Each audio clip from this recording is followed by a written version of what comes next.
मंगलम भगवान वीरो मंगलम गौतमोहनी मंगलम कुंद कुंदायो जैन धर्मोस्तु मंगलम सर्वमंगल मांगल्यम सर्वकल्याणकारकम प्रधानम सर्वधर्माणां जननम जयतु शासनम। मैं नमो तीर्थनायक को, नमो ओंकार वाणी को, नमो उन कुंद प्रभु को जिन्होंने ओंकार धारण की। अहो उपकार जिनवर का कुंद का दिव्य वाणी का, जिन कुंद ध्वनि दाता उन कहान स्वामी का। णमिहून जिणम वीरम अनंत वर्णान दंसन सहावम मोक्षामि यम सारम केवली शुद्ध केवली फणिदम।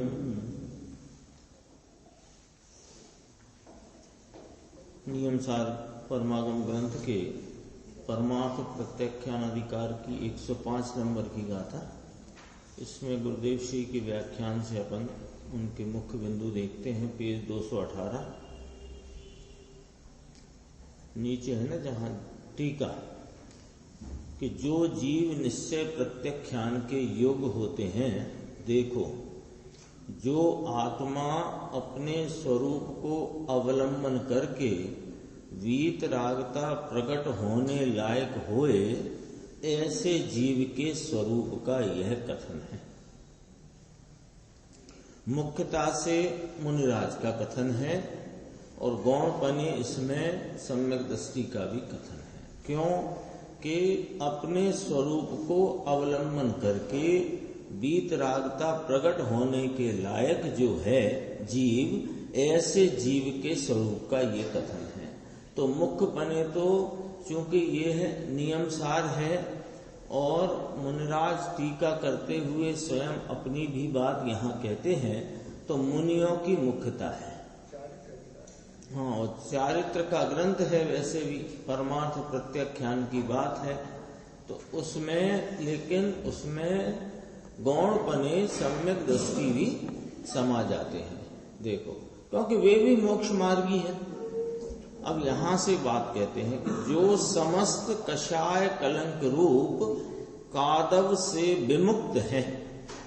कषाय कलंक रूपी कादव, कादव नाम कीचड़। गुरुदेव ने कहा कषाय कलंक रूपी कादव, कादव शब्द है, हिंदी में क्या कहते हो? कीचड़, हिंदी में कीचड़ है, बराबर है। यह पंच महाव्रत के परिणाम को कषाय कलंक कादव कहा है।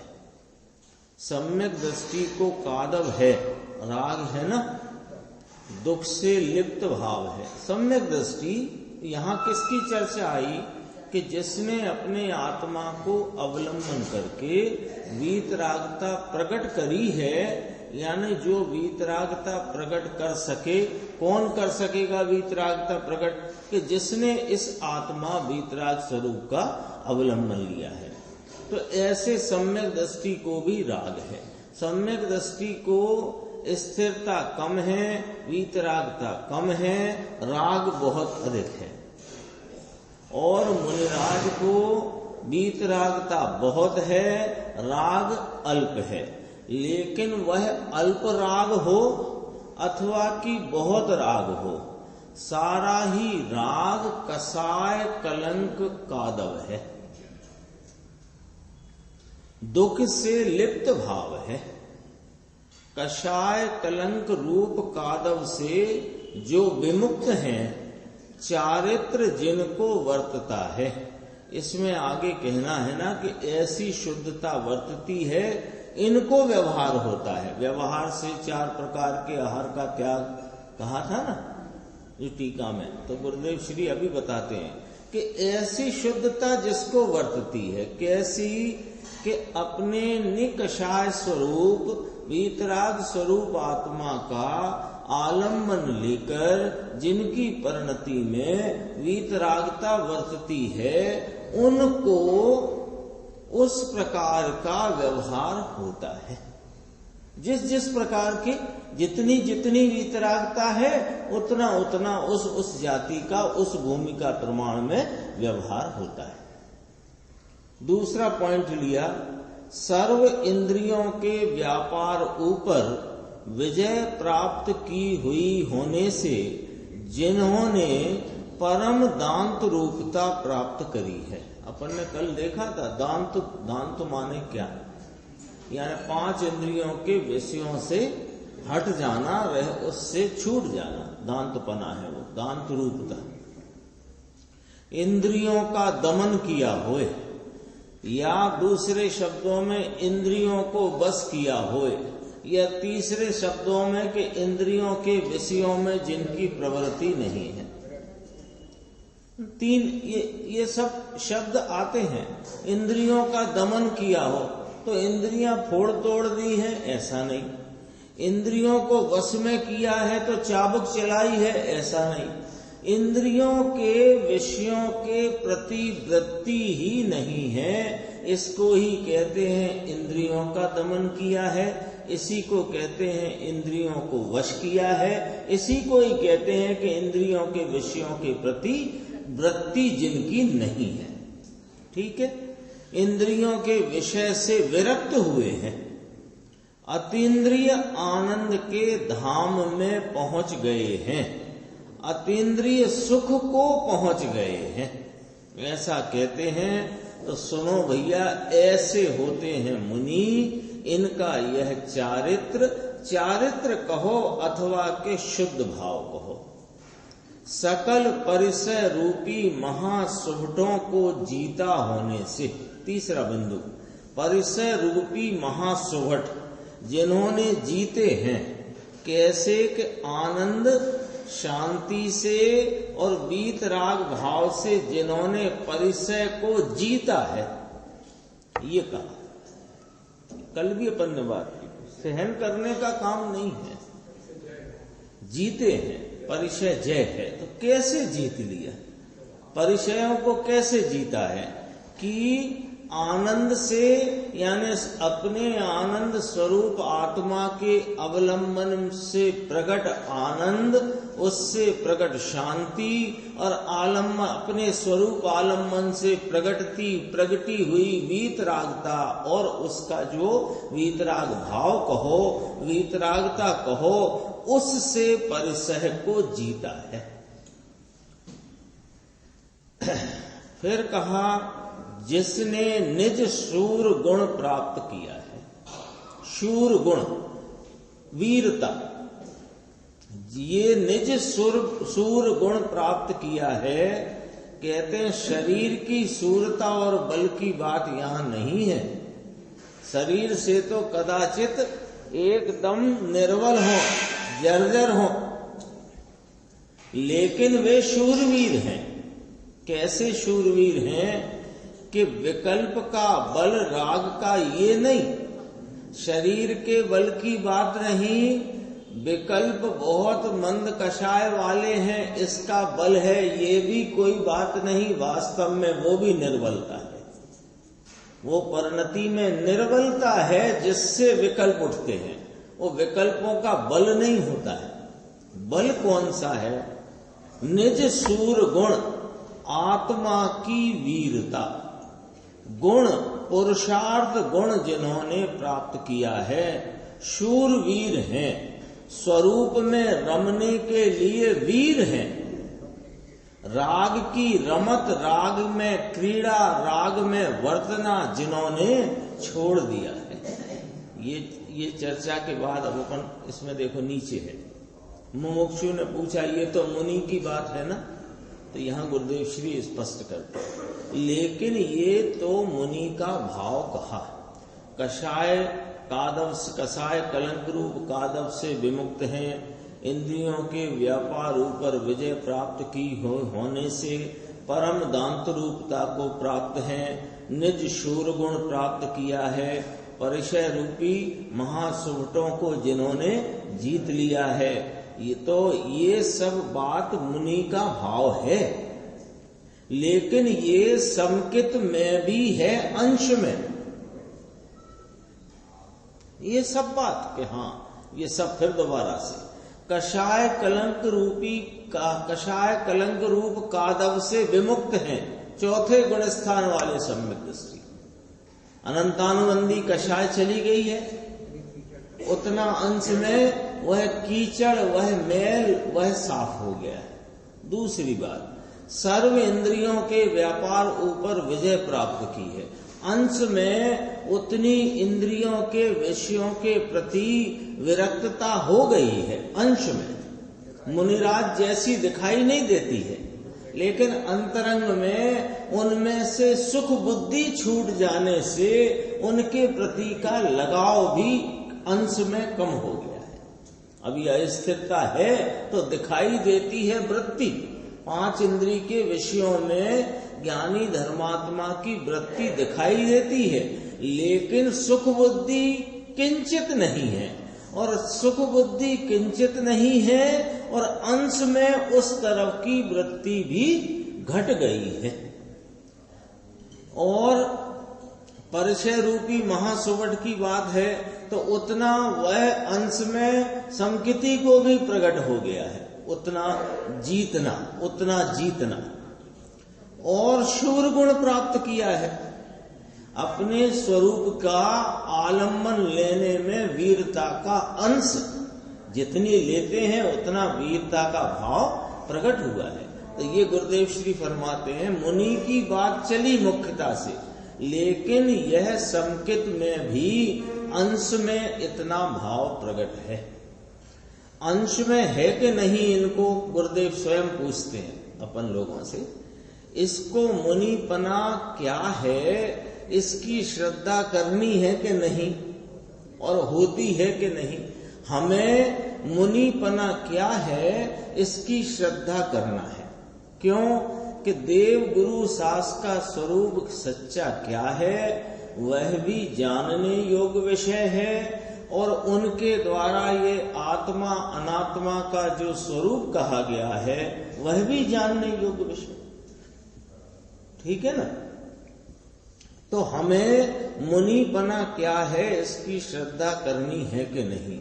और कहते हैं आगे कि ये समकिति है, मोक्ष मार्ग में जिन्होंने प्रवेश किया है, अपने आत्मा के आलम्बन से वीतरागता और शांति आनंद की प्राप्ति परिणति में करी है, इनको भावना होती है कि नहीं मुनि बनेगी।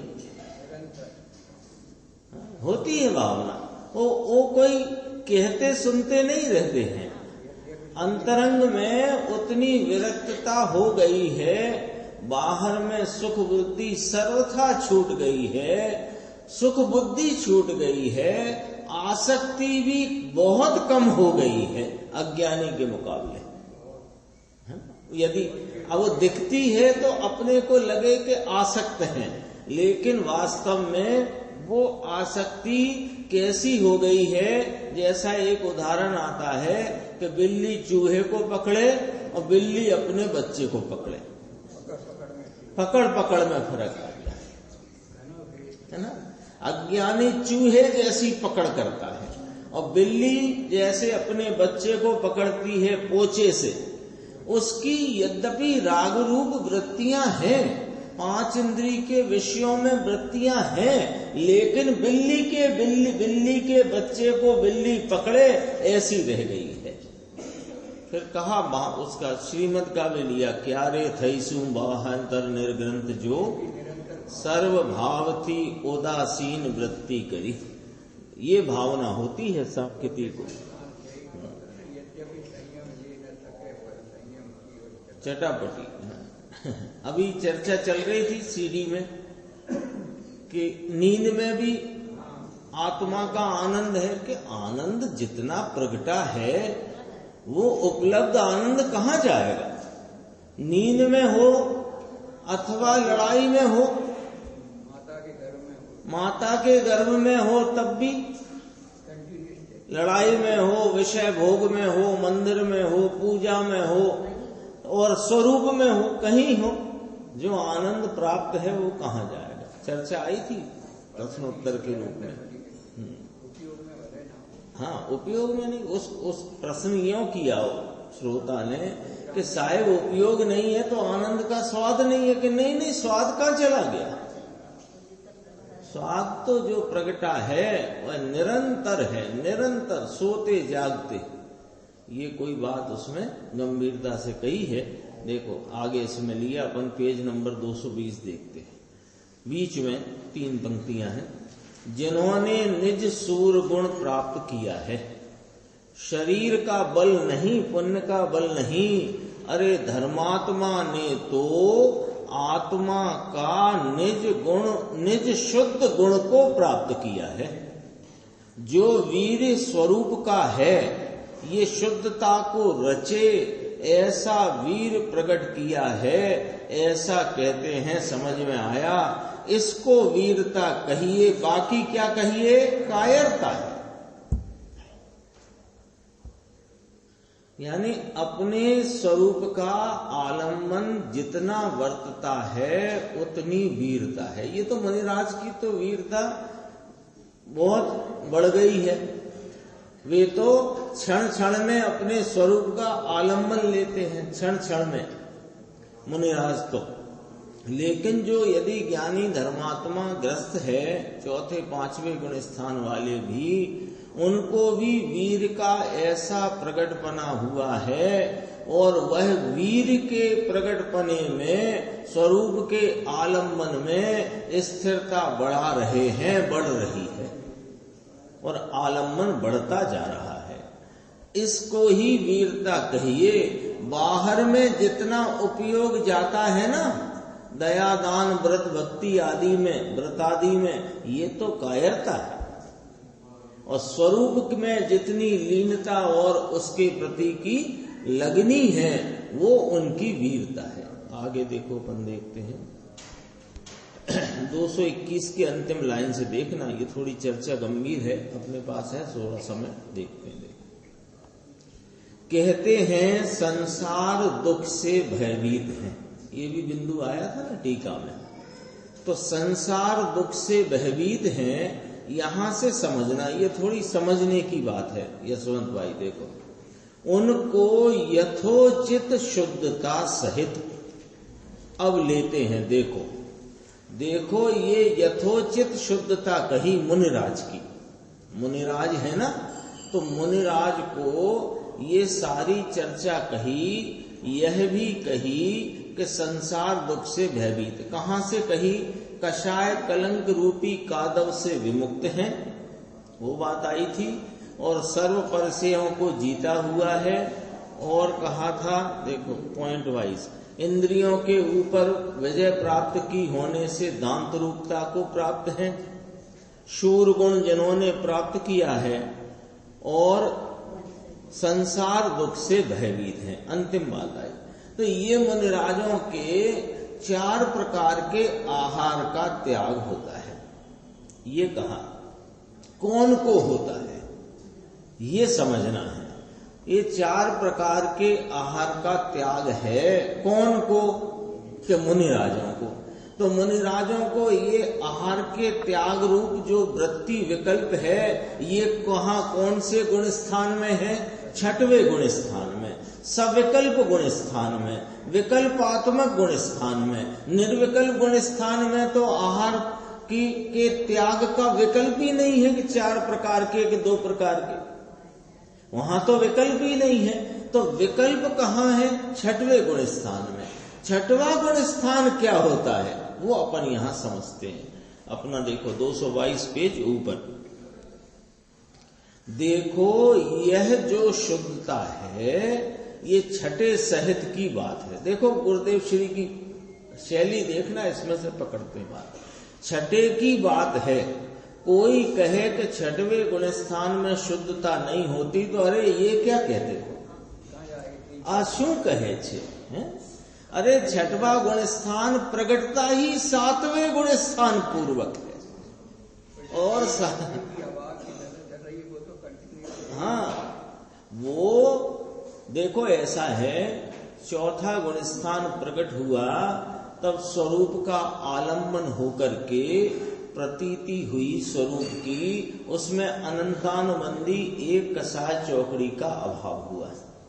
ठीक है, फिर स्थिरता बढ़कर के विशेष स्थिरता बढ़ी तो दो कषाय चौकड़ी का अभाव हुआ।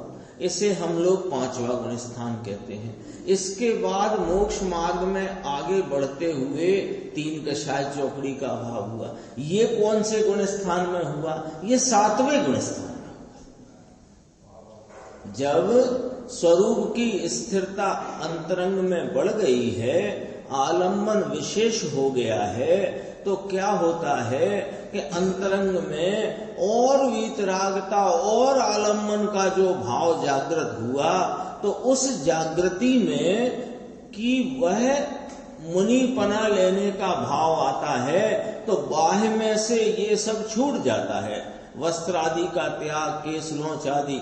लेकिन इसके उपरांत जब ध्यान की अवस्था में बैठते हैं, स्वरूप के ध्यान में बैठते हैं, तो वहां तीन कषाय चौकड़ी का अभाव होता है और उस दशा में वहां मुनिपने की उत्पत्ति होती है।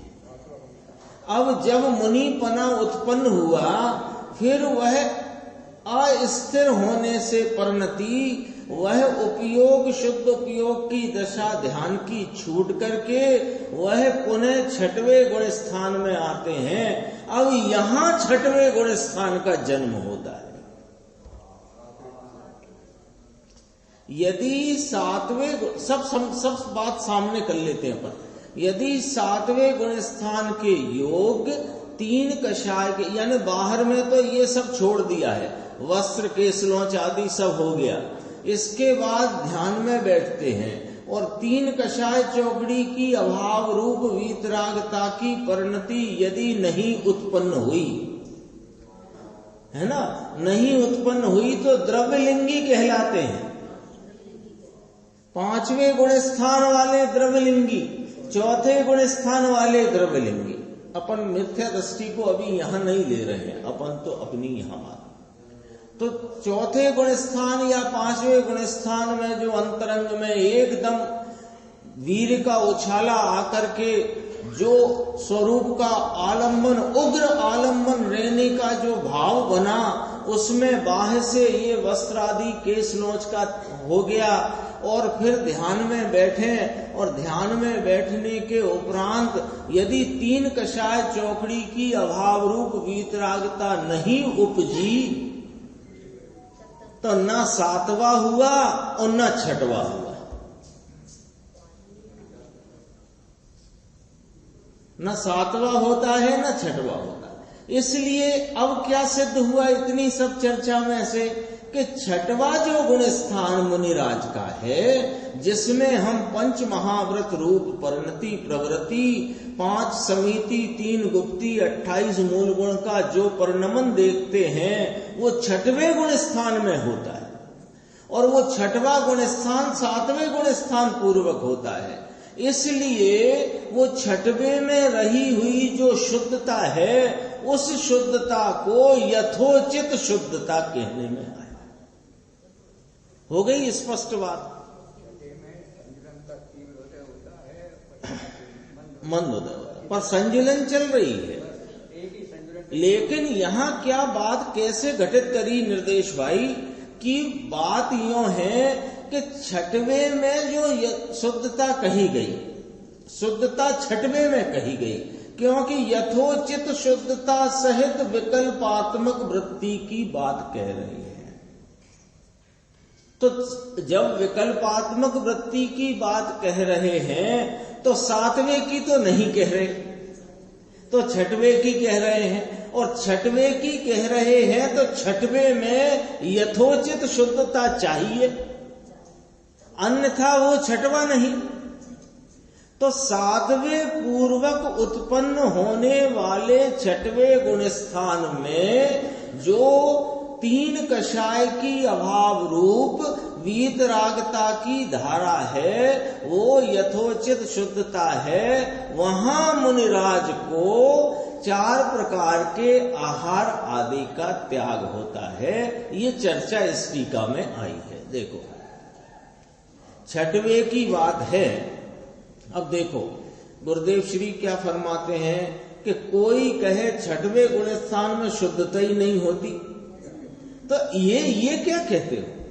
छठवां गुण स्थान होए और शुद्धता ना होए? अभी अपन ने सारी चर्चा करी कि नहीं करी? तो छठवें गुण स्थान में शुद्धता नक्की हुई कि नहीं हुई? और छठवां गुण स्थान हो और शुद्धता नहीं हो, उसे छठवां गुण स्थान ही नहीं कहते। तो ये क्या कहते हो? ये बात इसलिए उठाई गई है कि अनेकों लोग कहते हैं कि अभी पंचम काल भरत क्षेत्र में शुभ उपयोग ही होता है, शुद्ध उपयोग होता ही नहीं, यानी शुद्धता होती ही नहीं। अरे शुद्धता नहीं तो मोक्ष मार्ग नहीं। शुभ उपयोग होने से कोई मोक्ष मार्ग होता है क्या? देखो, चौथे गुण स्थान में सम्यक दर्शन ज्ञान की शुद्धता है, स्वरूपाचरण है, ये भी शुद्धता है। ये चौथे गुण स्थान में। पांचवें गुण स्थान में भी शुद्धता विशेष बढ़ गई है। छठवें में विशेष शुद्धता है, उससे विशेष। ऐसी शुद्धता वाले मुनि, अब देखो न्याय तो कितना दिया है। व्यवहार से 4 आहार के त्याग रूप प्रत्याख्यान है। व्यवहार आहार करके, व्यवहार पॉइंट है वो, फुल स्टॉप है। व्यवहार है वो 4 आहार का त्याग रूप भाव व्यवहार है। आहार करके 4 आहार का त्याग ये व्यवहार है, लेकिन ऐसी शुद्धता सहित होता है इनको। समझ में आया? ऐसी शुद्धता भगवान आत्मा की सम्यक दर्शन ज्ञान चारित्र की शुद्धता प्रगटे बिना अकेले 4 आहार का त्याग करे, ये व्यवहार प्रत्याख्यान भी नहीं है, ऐसा कहते हैं। कोई अंतरंग में स्वरूप की साधना नहीं, आराधना नहीं, उसके आलंबन से 3 कषाय की अभाव रूप शुद्धता है नहीं, और कहे कि हमको व्यवहार वाला त्याग तो है, व्यवहार तो हमारा चोखा है, व्यवहार तो हमारा, या फलाने का व्यवहार तो देखो, व्यवहार होता ही नहीं। ये सब बात इसमें आ गई है। कितनी स्पष्ट बात करी है। हाँ, ऐसा यथोचित छठवीं भूमिका के योग्य जो शुद्धता, यानी सम्यक ज्ञान चारित्र दर्शन चारित्र की शुद्धता, राग रहित वीतरागता प्रगटी है, वह चारित्र और वह प्रत्याख्यान है। ये पढ़ लिया था अपन ने। इसके देखो, निश्चय और व्यवहार के साथ होए, ऐसा कहते हैं। निश्चय के साथ व्यवहार है, तो ऐसा निश्चय व्यवहार होए तो बाहर के विकल्प या त्याग को व्यवहार त्याग कहने में आता है। और व्यवहार प्रत्याख्यान होए, ऐसा है ना, निश्चय शुद्धता ना होए और व्यवहार प्रत्याख्यान होए, ऐसा 3 काल में बनता नहीं, ऐसा कहते हैं। फिर एक प्रश्न है, देखो, छठवें तक तो अकेला व्यवहार होता है, तो का एकला व्यवहार कभी कहीं होता ही नहीं। व्यवहार व्यवहार व्यवहार जो व्यवहार है वो निश्चय पूर्वक जो विकल्पात्मक वृत्ति है उसको व्यवहार कहते हैं। विकल्पों को व्यवहार कहेंगे कब? जब निर्विकल्पता हो तब। तो कहते हैं अकेला व्यवहार होता नहीं कभी, और एकला निश्चय जरूर होता है, वो केवली को होता है। बहुत अच्छी 3 लाइन में कहा। एकला निश्चय होता है, केवली हो गए हैं इनको, लेकिन अकेला व्यवहार साधक को नहीं हो सकता। कोई कहे कि हम व्यवहार साधक हैं, तो तुम व्यवहार साधक होता ही नहीं कोई जगत में। साधक के निश्चय व्यवहार दोनों होते हैं, बाधक के कुछ होता नहीं। और जो एकला निश्चय है वह केवल ज्ञानी अनंत परमात्मा सिद्ध भगवंतों को है और किसी को नहीं। अज्ञानी को व्यवहार ये व्यवहार नहीं, क्योंकि निश्चय बिना का व्यवहार कैसा। समझ में आया? व्यवहार से 4 आहार के त्याग रूप प्रत्याख्यान है। इसमें और जो चर्चा है अपन आगे की स्वाध्याय में लेंगे। आज अपने बीच में आरोन नगर में जो पंचकल्याणक है 19 दिसंबर से, उस संबंध में भाई लोग यहाँ उस पंचकल्याणक के संबंध में सूचना और आमंत्रण के लिए पधारे हैं। भाई साहब को मैं बुलाता हूँ।